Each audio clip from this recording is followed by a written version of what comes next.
¿Se me Perfecto. escucha ahí? Ahí Perfecto. estamos. Bueno, tuve que desconectarme y volver a conectarme, pero bueno, lo logramos. Hace 51 años llegamos a la Luna y nosotros seguimos con estos quilombos. ¿Viste? Bueno, quiero agradecerles a todos los que están presenciando esta charla, este video que hacemos por Instagram en conjunto con la Fundación Atlas y el Independent Institute, o su versión en español, el Instituto Independiente. Y hoy tenemos a un amigo de todos nosotros, Bernabé García Hamilton, que es abogado, es docente universitario de análisis económico en la Facultad de Derecho de la UBA, y queríamos charlar sobre algunos temas que hacen a la coyuntura y otros no tanto, aunque vamos a ver que nos terminan afectando en la realidad que tenemos aquí en la Argentina y en otros países de Latinoamérica. Lo primero que quería hacer, Bernabé, además de darte una afectuosa bienvenida y agradecerte mucho estos minutos que nos dedicás, es preguntarte a modo personal y también desde el punto de vista de analista, ¿cómo estás viviendo este momento tan particular que nos toca padecer, digamos, para ponerle un adjetivo cómodo? Bueno, hola Gabriel, te agradezco la presentación. Es verdad que soy un amigo de la casa desde hace muchos años, hace ya más de 20 años, cuando Billy Yates, entre otros, iniciaron con la fundación. La verdad que fue un placer haber participado en muchos de los eventos y haber protagonizado alguno de ellos. Así que gracias nuevamente por esta oportunidad de conversar con ustedes. Y sí, una situación rara la que estamos viviendo, ¿no? Invivida por la gran mayoría de los habitantes del mundo hasta hoy, y muy especial porque la verdad que es una infección, una enfermedad un poco complicada, muy contagiosa, pero viste lo que uno va viendo de los casos que le tocan cerca es por ahí tengo un caso de un amigo mío que tuvo una simple tos y se enteró después que había tenido coronavirus, ¿no? Y por otro lado te enterás de gente que muere, digamos, o sea, familiares, si bien siempre son normalmente mayores, pero familiares de conocidos, padres de conocidos que terminan falleciendo por la misma enfermedad, ¿viste? Así que muy complicado, requiere mucho cuidado, requiere, digamos, obviamente que seguramente la cura de esto va a surgir con la vacuna, pero en el interín requiere esta pandemia, como la llaman, requiere un confinamiento social e individual, o sea, de toda la sociedad, pero individual de cada uno, que está generando obviamente otros efectos, ¿no? Más cuando es tan extendida como la Argentina, ¿no? Claro. Entonces, ¿necesitas hacer el confinamiento? Sí, lo necesitas. ¿Es la mejor forma de combatir por ahora esta pandemia? Parecería que es casi, digamos, la única forma. Ahora, ¿te va a generar efectos en otras cuestiones? Sí, te va a generar efectos. Te está generando ya, ¿no? Unos efectos económicos tremendos. No hacen más que ver los datos que salieron antes de ayer respecto de la economía del mes de mayo. Ya teníamos en abril, habíamos tenido una caída de la economía del 26%. En mayo tuvimos una caída de la economía del 20%, y se está pronosticando, el Banco Mundial está pronosticando una caída de la economía argentina en el año 2020 del 10%, pero algunos dicen que en realidad si el confinamiento continúa va a ser mayor todavía ese 20%, calculan un 15% anual. Para darte una medida de lo que eso significa en términos de caída de la economía, en el 2002, o sea, el peor año de la crisis de principio de siglo de Argentina, la economía cayó un 10%, o sea que casi estamos en esos niveles, y lo más probable es que hacia fin de año estemos en mayores niveles de caída. Y obviamente los que somos un poco más grandes conocemos cuáles fueron las consecuencias de esa caída económica, ¿no? O sea, crisis social, crisis económica, crisis social, y crisis política. ¿Se acuerdan el que se vayan todos, 6 presidentes en 10 días, una devaluación de la moneda que generó una gran caída de los salarios de un día para el otro, una devaluación del 300, 400% en un día? Ya lo hemos vivido los argentinos a todo eso y no es lindo, digamos. Entonces, si bien, nuevamente, reitero, la pandemia obliga a la cuarentena resulta necesario, pero lamentablemente efectos va a causar, y esos efectos sabemos que van a caer sobre la economía, ya los estamos viendo, eso genera efectos sociales, o sea, aumento de la pobreza, aumento de la indigencia, caída del empleo, o sea, menos gente con menos empleo, caída del consumo, y además tenés un problema muy grave, que es que este confinamiento está generando una cuestión muy especial en el mundo, en el mundo en general y en la Argentina también, que es que se te cae la oferta de bienes y servicios porque obligás a empresas a cerrar, y también se te cae la demanda porque obligás a la gente a encerrarte y a consumir lo menos posible. Entonces el escenario es un poco complicado, y la Argentina además entró esta pandemia con un panorama económico y social ya complicado. O sea, Argentina, no sé si viste los datos de esta semana, de que en los últimos 60 años la gran mayoría del tiempo Argentina estuvo en caída económica, o sea, en decrecimiento económico. Los países normalmente deberían tender al crecimiento económico, porque el crecimiento económico le da mejores beneficios y mayor riqueza a su gente, ¿no? Bueno, la Argentina viene cayendo económicamente, y esto viene generando obviamente que entramos a esta pandemia rengos, y ahora aparentemente me parece que vamos a salir de la pandemia sin ninguna de las dos piernas, ¿no? ¿Y qué opinás, Bernabé, de que... Sí, por cierto, desolador el panorama. ¿Qué opinás de aquellos románticos que piensan que los seres humanos vamos a salir mejor de esta pandemia? ¿Seremos mejores personas o simplemente más obesos y angustiados cuando todo esto termine? No, puede ser que, digamos, nunca está mal tener un poco de romanticismo en la vida personal y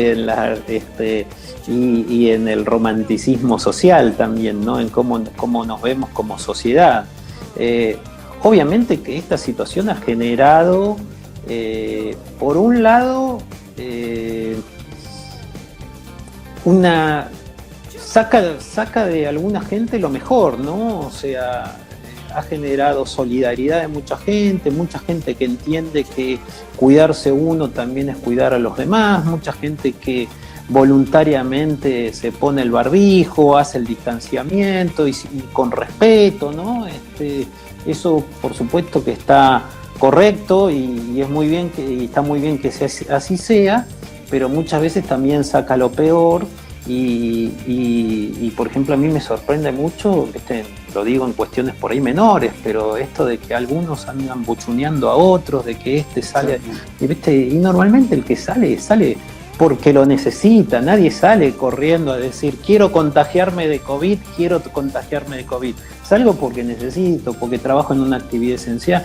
Han maltratado a los médicos, en consorcios que salen a trabajar, que colaboran para que la gente tenga una buena salud, en algunos casos puntualmente con el COVID, atendiendo a pacientes, digamos que sabemos que es una enfermedad fea para sufrirla, atendiendo a los pacientes para que se puedan recuperar, y en algunos consorcios los querían echar del consorcio, ¿no? Entonces también saca a veces lo peor. Claro. Esperemos que hacia el final de esto vamos a ir viendo, pero hacia el final de esto salga lo mejor, ¿no?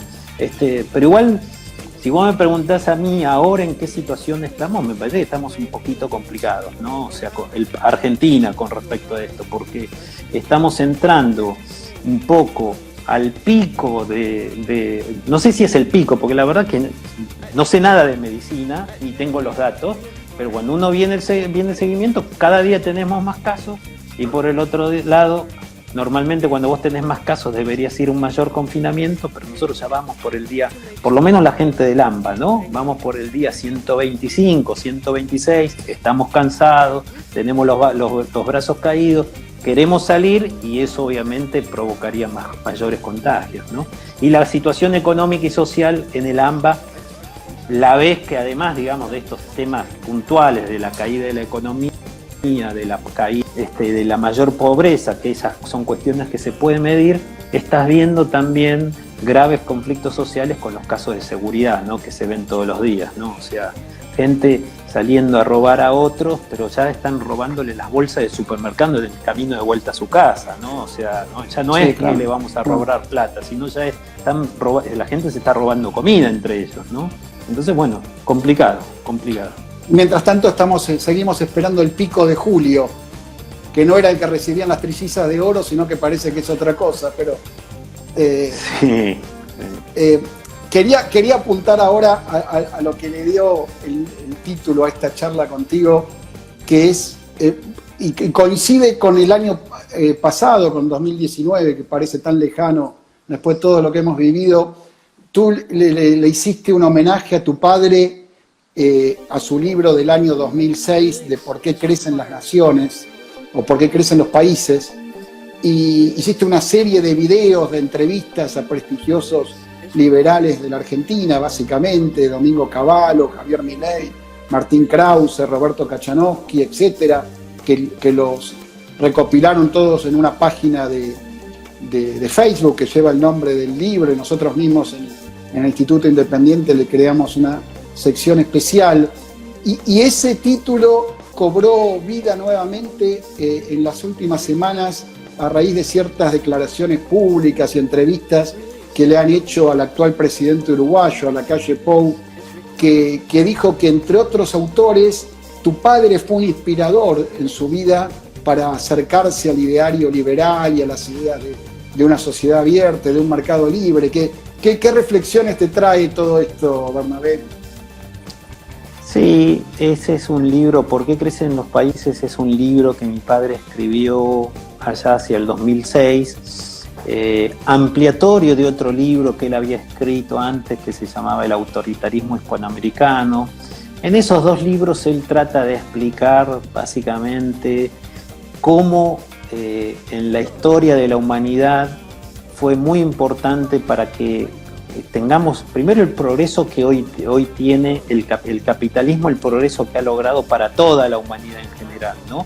Pero algunos países han logrado mayor crecimiento económico a lo largo de la historia, y ese mayor crecimiento económico implicó mejor calidad de vida para sus habitantes, ¿no? O sea, vienen los dos de las manos. O sea, cuando uno analiza cuáles son los países que más crecen en la historia de la humanidad, o por lo menos en los últimos siglos, ve que además en esos países la gente vive mejor, ¿no? Tiene mejor calidad de vida, tiene más acceso a bienes y servicios, son países más productivos en la producción de bienes y servicios, la gente vive mejor en cuanto a la posibilidad de tener servicios públicos, tiene mejor salud, mejor educación, que normalmente son cuestiones que brindan los privados, pero que también en muchos casos brindan los estados, ¿no? Uh-huh. Entonces, cuando uno analiza todo eso, ve que eso lo han logrado aquellos países que básicamente han logrado desconcentrar el poder absoluto que tenían las monarquías hasta hace unos 300, 400 años,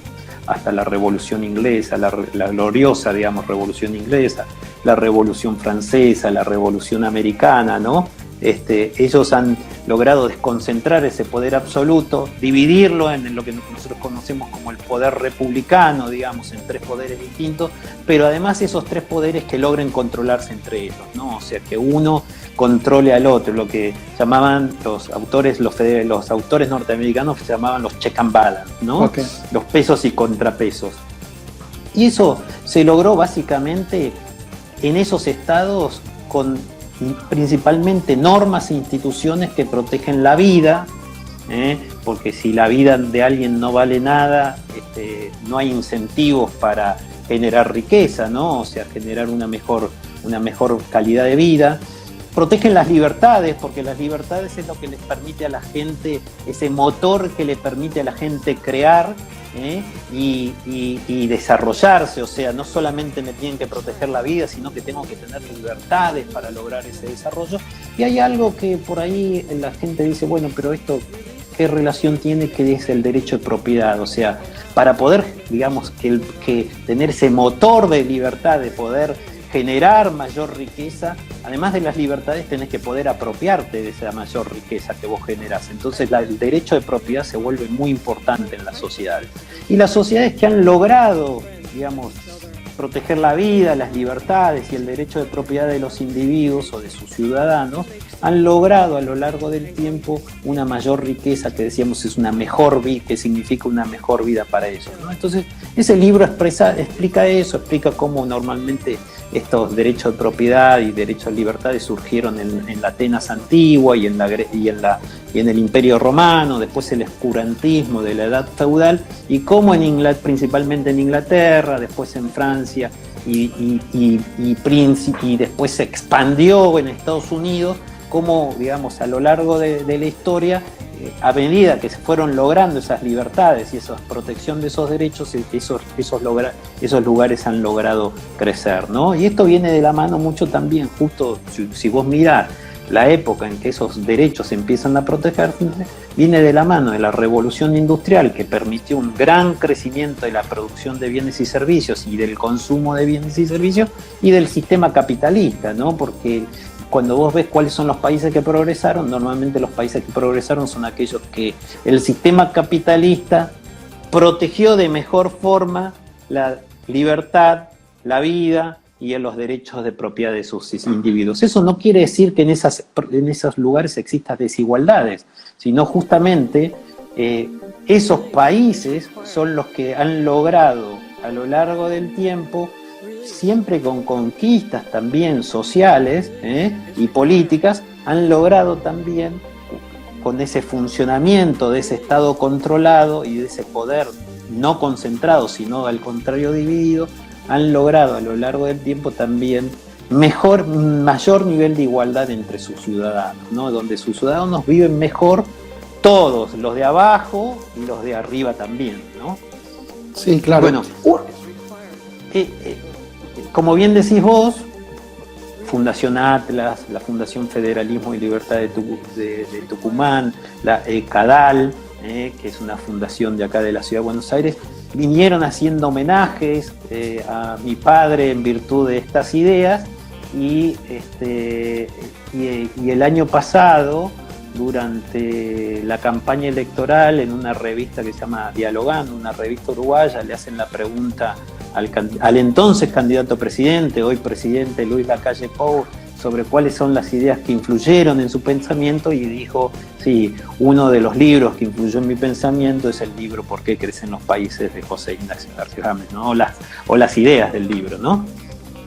Sí, claro. ¿Cómo ves la situación uruguaya hoy día? Vos, desde pequeño, desde chico, siempre has sido por aquellos pagos. Yo hace mucho que no ando por allí, pero bueno, ¿cómo ves?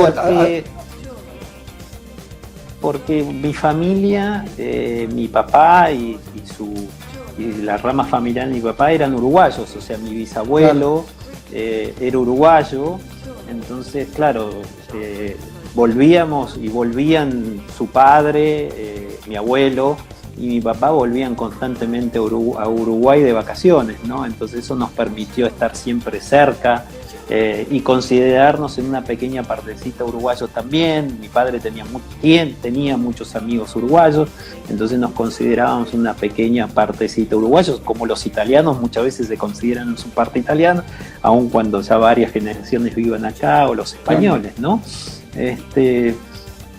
Pero yo envidio hoy la calidad dirigencial que tiene Uruguay, no solamente al presidente Lacalle Pou, que lo estamos conociendo con estas entrevistas que está dando en estos días por los medios argentinos, sino también, y que veremos cómo políticamente le va en el futuro. Le ha tocado también, justo el día que empezó su mandato, apareció la pandemia. Él empezó su mandato el 1 de marzo. Exactamente. Le toca, a los pocos días le toca la pandemia, así que seguramente todavía no se puede hacer un análisis. Lo que sí han manejado muy bien el tema, ¿no? Del tema de la pandemia, ¿no? Con dos características. Primero, no establecieron un confinamiento obligatorio. Es muy lindo ver al presidente uruguayo decir: yo no estaba dispuesto a meter preso a alguien que tiene que salir a ganar el peso para poder darle de comer a sus hijos, ¿no? Entonces, ese, digamos, pero aún así, no estableciendo el confinamiento obligatorio, él rescata que el pueblo uruguayo se guardó lo más que pudo y logró de alguna forma aislar el virus, y tienen pocos casos y pocos muertos, ¿no? Así que eso es digamos, indudablemente lo primero que le tocó, que es un tema no simple, lo han venido hasta ahora manejando bastante bien. Digo hasta ahora porque esto es tan dinámico que puede cambiar, ¿no? O sea, países que manejan muy bien las cosas terminan sufriendo consecuencias muy graves igual, y países que por ahí están sufriendo o han sufrido mucho, como Italia y España, están saliendo y la gente está saliendo a las calles como si nunca hubiese habido enfermedad, ¿no? Así que esta es una situación muy rara, pero por ahora Uruguay lo ha manejado muy bien. Veremos después el gobierno que puede hacer la calle de Pou o no. Sin perjuicio de eso, yo admiro a la dirigencia, ¿no? O sea, cuando vimos esa campaña electoral, la tranquilidad en la que se desarrolló y el respeto con que se desarrolló la campaña electoral en Uruguay, la imagen del cambio de mando, ¿no? Con todos los expresidentes ahí en el recinto sentados, y la afectuosidad que han tenido tanto Tabaré Vázquez como la calle Pou entre ellos, ¿no? Eso no es solamente una cuestión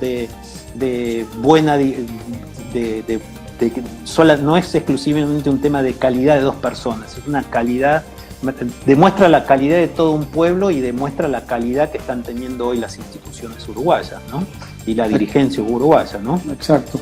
Bernabé, uno por lo general cuando enfrenta situaciones de crisis, de conflicto, le viene bien el cimbronazo para cambiar, para tratar de mejorar, del mismo modo que cuando uno va por la ruta y ve un accidente en la banquina, por un ratito al menos levanta el pie del acelerador y va un tanto más despacio. Y se dice que en las sociedades son buenas circunstancias para realizar cambios y para hacer reformas que serían políticamente no viables en contextos de mayor normalidad. ¿Cómo ves vos, ante esta crisis fenomenal que enfrenta la Argentina, la posibilidad de que hoy día, con esta gente que nos gobierna y con el cuadro opositor que existe en el Congreso, en el Parlamento, en algunas gobernaciones en el interior, se hagan las reformas que la Argentina necesitaría para crecer como tu padre lo planteaba 14 años atrás? ¿Lo ves viable o ves que la crisis va a seguir, digamos, sin generar un cambio para mejor en nuestro caso? Ojalá me equivoque, como decís vos bien, Gabriel, las crisis son oportunidades, ¿no? Y ojalá que los argentinos podamos entender en esta crisis las razones que nos llevaron a la crisis. Si nos vamos a quedar solamente, como decíamos antes, nosotros ya teníamos problemas antes de la pandemia, entonces si nos vamos a quedar solamente en que la pandemia agravó estos problemas, no vamos a poder hacer el análisis necesario de lo mal que llegamos a esa situación, ¿no? Y si le vamos a hacer, digamos, como normalmente mi papá, y lo escribe en el libro, ¿Por qué crecen los países?, tenía siempre una frase que decía: en la Argentina digamos, en el mundo, el mejor amigo del hombre es el perro.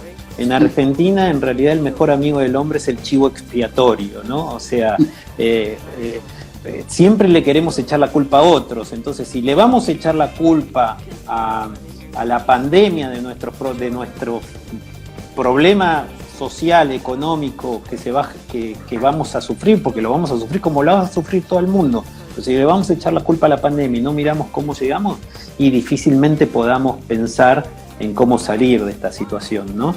Y para salir de esta situación, ¿qué se requiere? Un poco lo que vos hablabas, tomar conciencia de cómo hacemos para generar a partir de esta situación un país distinto, ¿no?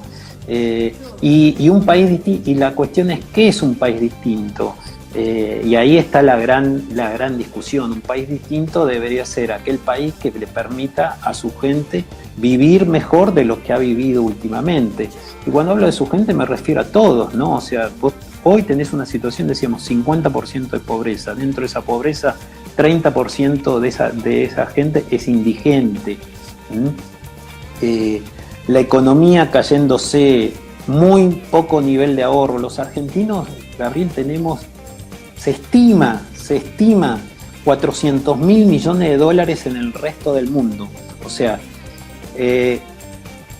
tenemos plata, los argentinos tienen plata, digo tienen porque yo no tengo nada, lamentablemente, de plata afuera de los bancos argentinos, pero tienen plata en los bancos norteamericanos, que eso obviamente influye en Estados Unidos, o sea, hace que los norteamericanos tengan la posibilidad de ese ahorro de los argentinos, llevarlo a inversión y tener una mejor calidad de vida ellos.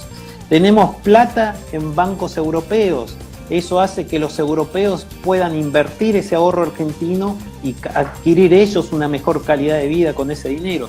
Tenemos plata en bancos uruguayos, entonces eso hace que los uruguayos puedan invertir ese ahorro y tener una mejor calidad de vida con los ahorros argentinos.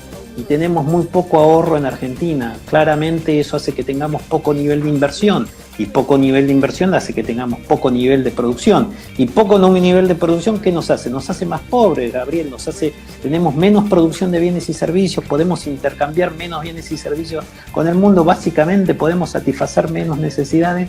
No hay otra consecuencia que es que somos más pobres. Entonces la primera cuestión es ¿cómo hacemos? Lo primero que nos tendríamos que plantear es ¿cómo hacemos para que empecemos nosotros a confiar en nuestro propio país, en nuestra propia moneda, en nuestras propias instituciones que nos permitan generar ahorro, generar inversión, generar riqueza para los argentinos, ¿no?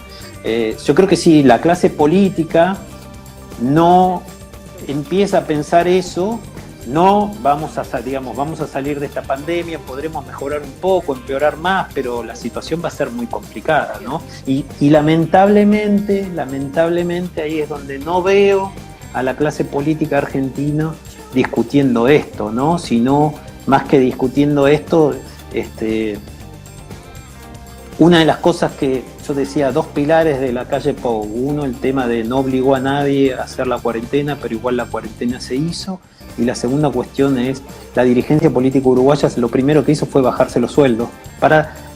Quizás no era tanto el ahorro, pero para dar un mensaje, ¿no? En cambio acá, la dirigencia política argentina, salvo algunas excepciones provinciales, la respuesta frente a decir, la gente le dijo, hay que ahorrar. No, ahorren ustedes, porque ustedes ahorren y ustedes pongan la plata, porque nosotros, la dirigencia, no vamos a ahorrar nada, ¿no? Eso hablo a nivel nacional, en los 3 poderes y también en muchos casos a niveles provinciales, ¿no? Lo único que se bajan son los pantalones, digamos. Sí, pero vos decís, pero estamos en esta situación, tenemos que ser solidarios todos. No, ellos te están diciendo, no, solidario sé vos, nosotros no vamos a ser solidarios, ¿no? Yo decís, ¿y vamos a poder salir después de esto con estas actitudes? Yo lo veo difícil, ¿no? Yo lo veo difícil. Vos recién, Bernabé, decías que las mejoras tienen que ser para lograr que la gente pueda vivir mejor. Y uno como liberal suele tener la idea de que el Estado es una especie de rey Midas al revés, que en vez de convertir en oro todo lo que toca lo termina jodiendo. Y hoy día estamos ante la presencia de la idea de regular el home office o el trabajo hogareño, lo que la gente está haciendo hoy día online, ya que por un motivo u otro no puede concurrir a sus puestos de trabajo. Vos al comienzo de esta pandemia nos enviaste a muchos de tus amigos una serie de newsletters con la normativa vigente hoy día. ¿Cómo ves eso como alguien que conoce del tema, ese intento regulatorio de esta área que hasta ahora, a mi juicio, felizmente estaba fuera de las garras gubernamentales, pero parece que va a caer en la bolsa en cualquier momento? Sí, ojo, Gaby, viste que de alguna forma hay distintos puntos dentro del liberalismo. Yo soy liberal, pero creo en la necesidad de un Estado, o sea, todos sabemos que necesitamos un Estado, y creo en la necesidad de un Estado fuerte y eficiente, digamos. ¿Para qué? Para que brinde los servicios que los particulares normalmente no se pueden brindar. Bueno, ahí habría una gran discusión, hay otros que tienen otras ideas, pero yo discutiría, digamos, claramente si fuese dinamarqués, danés o o cualquier país escandinavo, diría, la gente en Escandinavia vive muy bien, digamos, y tiene un estado intervencionista muy alto, ¿no? Entonces, sería una gran discusión esa. Exacto. Pero respecto de, y mucho más larga de lo que por ahí este vivo, este live, como le dicen Instagram Live, como lo llaman, nos hacemos otro más adelante sobre eso, va a estar bueno. Dale. Pero lo que vos decías del home office, yo escribí una nota para la ley, un artículo más técnico, más jurídico para el periódico jurídico La Ley, sí, donde hacía un detalle de cuál era la normativa actual del home office. Y la normativa actual del home office es muy simple, digamos, o sea, si las partes convienen el home office, dentro del marco de la normativa general de lo que llamamos la Ley de Contrato de Trabajo, la 20744, las partes podrían establecer que que el trabajador haga home office o haga trabajo en la oficina, pero era una cuestión voluntaria entre las partes. Ahora, digamos, viene toda esta regulación, ya fue sancionado en diputados, se está tratando en el Senado esta nueva norma, y yo creo obviamente que más allá de la voluntad de los legisladores, porque yo tengo que pensar que los legisladores tienen la voluntad de generar una buena norma, digamos, y que la norma genere mayor trabajo para los argentinos, y que eso permita que el trabajo virtual, que son las nuevas modalidades de trabajo en el futuro, se expanda, y que obviamente eso va a caer la desocupación y crecer la ocupación, pero me parece que el efecto va a ser lo contrario, ¿no? Porque se han puesto a regular esta cuestión del home office y decir, bueno, pero si hay home office, pero si el trabajador quiere volver al trabajo presencial, tienen que entregar, pero el home office, justamente una empresa por ahí se planificó para el home office, y si el trabajador un día dice, no, yo quiero trabajar en la fábrica, pero nosotros no tenemos fábrica,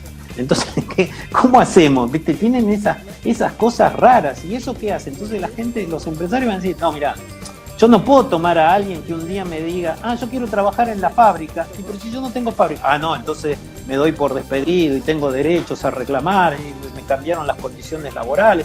Es decir, no, mira, entonces, ¿sabes qué? No tomo a nadie porque es mejor. Y además en un mundo que el home office va a ser mundial, o sea, yo voy a poder trabajar acá en Buenos Aires y por ahí estoy trabajando por una empresa española, o viceversa, un español puede estar trabajando para una empresa argentina. Entonces, va a haber tanta competencia de trabajo en el mundo que todo esto va a caer ante la realidad. Entonces nos ponemos a regular algo para que en realidad no haya trabajo en la Argentina. Lamentablemente me parece que va a pasar por ese lado, ¿no? O sea, las empresas van a decir, si ahora puedo contratar un trabajador argentino que me aplican una ley que no sé si algún día me va a perjudicar, si puedo contratar a un trabajador en España que tiene leyes más, que me permite tener menos regulaciones, entonces puedo convenir más con él, cómo va a ser la relación. Bueno, voy a contratar un español, un uruguayo, un argentino que vive en Brasil, un argentino que vive en Ecuador, y al final, ¿qué termina? En que no contrato al argentino que vive en Argentina, o sea, nuevamente, menos empleo, menos riqueza, ¿por qué? Por las malas normas, digamos, ¿no? Así que bueno, sí, veremos cómo termina, ¿no? Pero es lo que decimos siempre, Bernabé, de que estas normas están hechas por políticos que en su vida tuvieron empleados o estuvieron a cargo de un comercio, de una tienda, que a lo sumo lo único que contrataron fue un paseador de perros del Caniche Toy. Entonces es muy fácil hablar y ponerse a regular de corporaciones medianas o grandes desde un escritorio sin tener idea del contexto real. Yo te quería agradecer este tiempo y sí, no, adelante, vi que querías hacer una reflexión. No, sí, tenés razón en parte, pero digamos, es como vos decís, normalmente nuestros políticos no han estado enfrente de empresas, tomando gente, invirtiendo, entonces tienen poco conocimiento de lo duro, de lo difícil que es mantener una empresa a flote, más en estos tiempos modernos en que competís contra el mundo, pero aún así podrían tener, digamos, aun cuando no tengan la experiencia, podrían tener la teoría, ¿no? Entonces vos decís, che, mirá, En el mundo se hacen las cosas de otra forma y en otros países se hacen la otra forma y les va bien. ¿Por qué no copiamos a los que le va bien en vez de insistir haciendo lo que, no solamente lo que hacen los que le va mal, sino lo que hemos hecho nosotros para terminar, para que nos vaya mal, ¿no? Esto, y para cerrar, digamos, hay un libro que se llama un bestseller mundial que se escribió hace unos 5 o 6 años por 2 economistas norteamericanos que se llama ¿Por qué fracasan los países? O sea, lo contrario de por qué crecen los países, ¿por qué fracasan los países? ¿No? Y ellos dicen que hay 4 tipos de países en el mundo. Los países ricos, los países pobres, Japón y Argentina, ¿no? Los países ricos porque hacen las cosas bien y generan instituciones que protegen la vida, la libertad y el derecho de propiedad de los individuos. Los países pobres porque justamente no hacen eso, no protegen ni la vida, ni la libertad, ni el derecho de propiedad de sus habitantes. Japón, un país muy especial porque de ser de los más pobres pasó después de la Segunda Guerra Mundial, después de una gran crisis, ojalá aprendamos de eso, a ser uno de los países más productivos y más ricos del mundo. En solamente 40 años, 30 años. Ahora ya pasaron 70 desde la guerra, ¿no? Pero al Japón en los 80 ya pasó a ser una potencia mundial. Y Argentina, el único país que estuvo entre los más ricos del mundo al principio del siglo XXI, hacia 1900, y terminó hoy estando por debajo de los 80 países más pobres del mundo, ¿no? O sea, de 80 para abajo, ¿no? Entonces somos un caso especial que hemos hecho las cosas mal, pero raramente insistimos en seguir haciéndolas, ¿no? Bernabé, bueno, Mariano Grondona tenía una frase, o una expresión, mejor dicho, que acuñó que la Argentina era un caso de un país que se desarrolló, un país que había alcanzado el desarrollo y después retrocedió, ¿no? Teniéndolo todo, terminamos no teniendo nada, y Japón teniendo nada y siendo un puñado de rocas ahí en el medio del mar, logró un avance considerable o fenomenal. ¿Estás pensado, Bernabé, seguir haciendo entrevistas en homenaje al libro de tu padre? ¿Tenés idea en algún momento de cuando volvamos a alguna normalidad nueva, vieja, intermedia, sí, reanudar, tomar esas grabaciones? Sí, estábamos pensando hacerlo dentro de poco. Justo íbamos a empezar en marzo.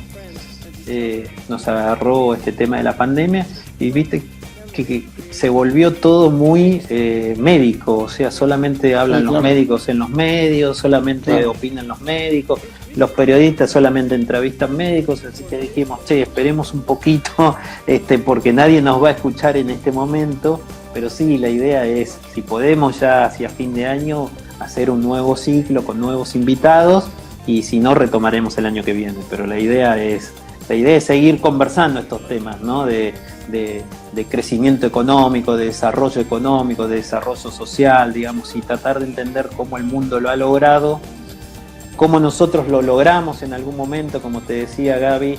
O sea que el Banco Mundial, a través de un grupo de economistas que en su momento era dirigido por Angus Maddison, venía desarrollando los índices económicos para atrás, o sea, tomando digamos, las mediciones actuales del PBI per cápita y del desarrollo económico, venían tratando de establecer algunos criterios para llevarlos para atrás, digamos, para entender justamente cuáles eran los países que más riqueza generaban en algún momento. Esto es relativo, obviamente, ¿no? Pero lo que han descubierto es que Argentina en 1898 fue el país más rico del mundo. Y hasta 1940 estuvo en el top 10 de los países más ricos del mundo. Entonces, algo hicimos bien. La cuestión sería, estamos tratando de ver, che, ¿qué hicimos bien en ese momento para llegar a ser de los países más ricos del mundo? Porque seguramente si igualamos lo que hicimos antes, podríamos volver a lograr estar entre los más ricos, ¿no? Mirá la diferencia, Gaby, es una diferencia fenomenal, ¿no? El país más rico del mundo, los habitantes del país más rico del mundo, que se van turnando los últimos años entre Suiza, algunos países escandinavos, ¿no? Sus habitantes tienen un consumo de aproximadamente $80.000 al año, o sea que si dividís $80.000 dividido 12, te da unos $6.400 por mes, y nosotros tenemos un consumo de $15.000 al año, lo cual te da $1.000 por mes. Imagínate si en vez de $1.000 por mes, cada uno de nosotros tuviese $6.000 por mes para gastar. Seríamos obviamente mucho más ricos, tendríamos más acceso a beneficios económicos y a beneficios sociales, ¿no? Así que bueno, esperemos poder seguir conversando estas cosas para ver si logramos, aunque sea meter algún germen en nuestra clase política y volver a conversar de estos temas, ¿no? Sí, y bueno, mientras tanto le decimos a los amigos que nos están acompañando que pueden ver toda la serie de entrevistas que realizaste el año pasado en una página de Facebook, ¿no? Creada ad hoc. ¿Por qué crecen los países? Que es una página de Facebook y su página también de... ¿cómo se llama? ¿Dónde están los videos? Se me fue el nombre. Estoy muy viejo yo. En YouTube. Un canal de YouTube y una página de Facebook donde están todos los programas. Hay programas a Domingo Cavallo, a Ricardo López Murphy, a Martín Krause, a varios, a Roberto Kachanowski, a varios intelectuales liberales y algunos no liberales también, ¿no? Que nos acercan otras ideas también, ¿no? Bueno, un homenaje más que merecido a otro gran tucumano, además de Alberdi, que esa provincia nos dio, que fue tu padre. Yo te quiero agradecer en nombre de la Fundación Atlas, del Instituto Independiente, este ratito que nos dedicaste, Bernabé, que más que un ratito, hablamos un rato bastante largo. Espero que lo hayas disfrutado tanto como yo y que le sirviera a aquellos que nos acompañaron esta tarde-noche a través de Instagram. Te mando un abrazo grande y bueno, estamos en contacto para nuevos encuentros como este. Muchas gracias. Gracias a ustedes, Gabriela, a vos, a Martín, al Instituto Independiente y a la Fundación Atlas. Y cuando quieran volvemos a conversar. Saludos abrazo a todos. Grande. Muchas gracias. Gracias a todos.